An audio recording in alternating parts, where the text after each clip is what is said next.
എല്ലാ മാന്യപ്രേക്ഷകർക്കും ജ്യോതിഷപർമ്മം എന്ന നമ്മുടെ ചാനലിലേക്ക് സുസ്വാഗതം. ജൂൺ മാസഫലത്തിൽ നമ്മൾ ഇന്ന് പറയാൻ പോകുന്നത് കുംഭക്കൂറിൽപ്പെട്ട നക്ഷത്രക്കാരുടെയും മീനക്കൂറിൽപ്പെട്ട നക്ഷത്രക്കാരുടെയും പൊതുവായി വരുന്ന ഫലങ്ങളെക്കുറിച്ചാണ്. കുംഭക്കൂർ എന്ന് പറയുമ്പോൾ അവിട്ടത്തിൻ്റെ അവസാനത്തെ 2 പാദങ്ങൾ,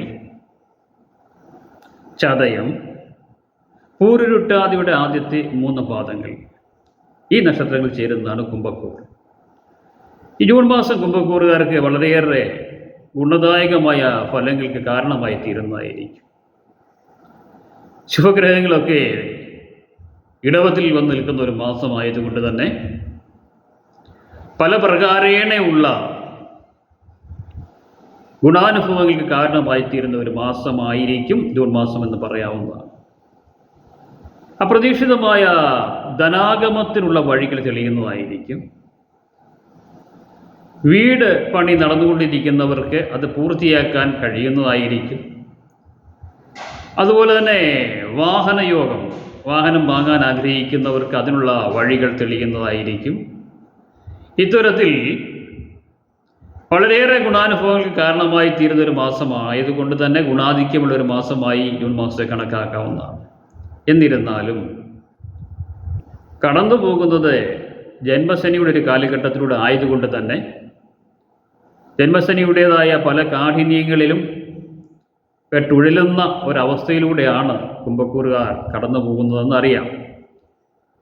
പല പ്രകാരേണയുള്ള രോഗങ്ങളെ, ഹോസ്പിറ്റൽ വാസം, സാമ്പത്തിക പ്രശ്നങ്ങൾ, ശസ്ത്രക്രിയ എന്നിങ്ങനെ പല പ്രകാരത്തിലും ജന്മശനി ദുരിതങ്ങൾ വിതയ്ക്കുന്ന ഒരു കാലഘട്ടം കൂടിയാണ്. എങ്കിലും ജൂൺ മാസത്തിൽ ഇതിനൊക്കെ ഒരു മാറ്റമുണ്ടാകുന്നതും രോഗസൗഖ്യമുണ്ടാകുന്നതും സാമ്പത്തികമായ നേട്ടം കഴിഞ്ഞ മാസങ്ങളെ അപേക്ഷിച്ച് ഉണ്ടാകുന്നതും ഒക്കെ ആയിരിക്കും. അതുകൊണ്ട് തന്നെ പൊതുവെ ജൂൺ മാസം ഗുണാനുഭവങ്ങൾക്ക് കാരണമായി തീരുന്ന ഒരു മാസമാണെന്ന് കണക്കാക്കാവുന്നതാണ്. അപ്പം വിദ്യാർത്ഥികൾക്ക് ഉപരിപഠനാർത്ഥം ആഗ്രഹിക്കുന്ന സ്ഥലങ്ങളിൽ പോകുന്നതിനും ആഗ്രഹിക്കുന്ന കോഴ്സുകൾ തിരഞ്ഞെടുക്കുന്നതിനും കഴിയുന്നതായിരിക്കും. കലാകാരന്മാർക്കൊക്കെ വളരെ ഗുണദായകമായൊരു മാസമാണ് ജൂൺ മാസം എന്ന് പറയാവുന്നതാണ്. ഉദ്യോഗസ്ഥന്മാർക്കും ഉദ്യോഗാർത്ഥികൾക്കുമൊക്കെ പല വിധത്തിലുള്ള ഗുണാനുഭവങ്ങൾ ലഭിക്കുന്ന ഒരു മാസമാണ്. അതുപോലെ തന്നെ ജീവിതത്തിന് നാനാതുറകളിൽപ്പെട്ടവർക്കും പല പ്രകാരത്തിലുള്ള ഗുണാനുഭവങ്ങൾ ലഭിക്കുന്നതായിരിക്കും. എങ്കിൽ പോലും ജന്മശനിയുടെ കാഠിന്യം തുടർന്നുകൊണ്ടിരിക്കുന്ന ഒരു മാസമാണ്. ആയതിനാൽ ശനീശ്വര പ്രീതികരമായ കർമ്മങ്ങൾ അനുഷ്ഠിക്കുവാൻ പ്രത്യേകം ശ്രദ്ധിക്കേണ്ടതാണ്. പിന്നെ ഓരോരുത്തരും അവരനുഷ്ഠിച്ചു പോരുന്ന കർമ്മങ്ങൾ, അവരുടെ മതവിശ്വാസങ്ങൾക്ക് അധിഷ്ഠിതമായ കർമ്മങ്ങളൊക്കെ അനുഷ്ഠിച്ചു പോവുക. ജൂൺ മാസം ഏറ്റവും ഗുണദായകമായ ഒരു മാസമായി തീരട്ടെ എന്ന് ആശംസിച്ചുകൊണ്ട് നമുക്ക് മീനക്കൂറുകാരുടെ ഫലത്തെക്കുറിച്ച് ചിന്തിക്കാം. മീനക്കൂർ എന്ന് പറയുമ്പോൾ പൂരുരുട്ടാതിയുടെ അവസാനത്തെ പാദം, ഉത്രട്ടാതി, രേവതി എന്നീ നക്ഷത്രങ്ങൾ ചേരുന്ന ഗ്രൂപ്പാണ്. ജന്മശനിയുടെ ഒരു കാലഘട്ടത്തിലൂടെയാണ്, ജന്മശനി അല്ല, ഏഴരശനിയുടെ ഒരു കാലഘട്ടത്തിലൂടെയാണ് കടന്നു പോകുന്നത്. ഏഴരശനി തുടക്ക കാലഘട്ടമാണ്. അതുകൊണ്ട് തന്നെ ചെറിയ ചെറിയ പ്രശ്നങ്ങളും പ്രതിസന്ധികളൊക്കെ ഉണ്ടാകാവുന്ന ഒരു കാലഘട്ടമാണെന്ന് പറയാം മീനക്കൂറുകാരെ സംബന്ധിച്ചിടത്തോളം. എന്നിരുന്നാലും ജൂൺ മാസം പല വിധത്തിലുള്ള ഗുണാനുഭവങ്ങൾ നൽകുന്നതായിരിക്കും. ഗുണാധിക്യമുള്ള ഒരു മാസമാണെന്ന് തന്നെ പറയാവുന്നതാണ്.